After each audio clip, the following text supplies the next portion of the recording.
আমি এই মুহূর্তে দাঁড়িয়ে আছি চরকালি ফেরিঘাট এবং এই যে ফেরিঘাটটি যে নদীর পাড়ে, এই নদীটার নাম হচ্ছে বলেশ্বর।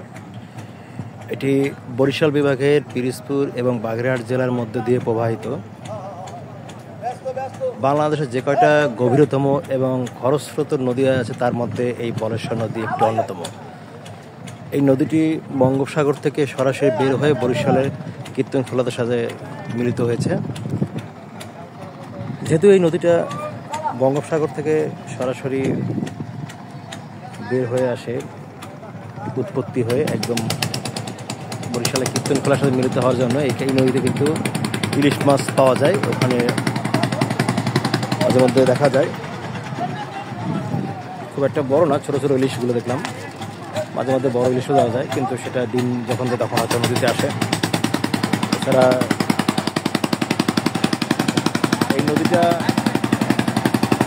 এই অঞ্চলের বাংলাদেশের যাই বলা যাক না কেন, এটা ঐতিহ্য এবং সুন্দর একটা নদী।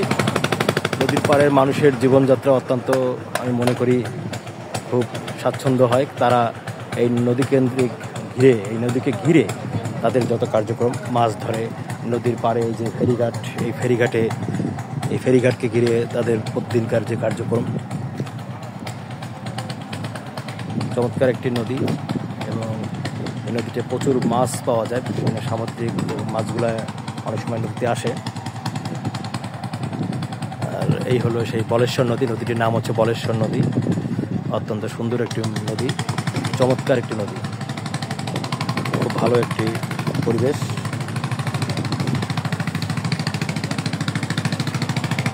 মনোরম দৃশ্য, প্রাকৃতিক সৌন্দর্য ভরপুর, অপরূপ সৌন্দর্যে যে প্রাকৃতিক সৌন্দর্য, যে বাংলাদেশ একটি সুন্দর একটি ঐতিহ্য, তারই নিদর্শন এই সমস্ত এলাকায় না আসলে দেখা যায় না।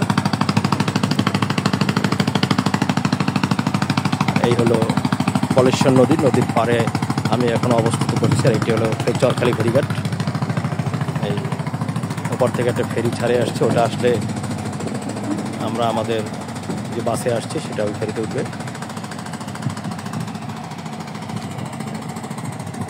বলেশ্বর নদী সত্যি খুব সুন্দর। শুধু বলেশ্বর না, বাংলাদেশ যে কটা গভীরতম, প্রশস্তম এবং দীর্ঘতম নদী তার মধ্যে এটি একটি অন্যতম। এটি খুবই চমৎকার একটি দৃশ্য।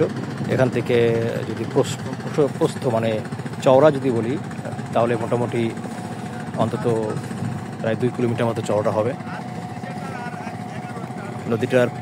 নদীর পাড়ে যারা জীবনযাত্রা, যারা বসবাস করে, তারা এই নদী কেন্দ্রিক সব কিছুকে ঘিরে, এখানকার ঘিরেই সব কিছু তাদের। আর এই হলো বলেশ্বর নদী। অত্যন্ত সুন্দর একটি নদী, দেখে খুব ভালো লাগলো। যারা এখানকে বেড়াতে আসে তারা এই নদীর পাড়ে আসে সন্ধ্যার সময়।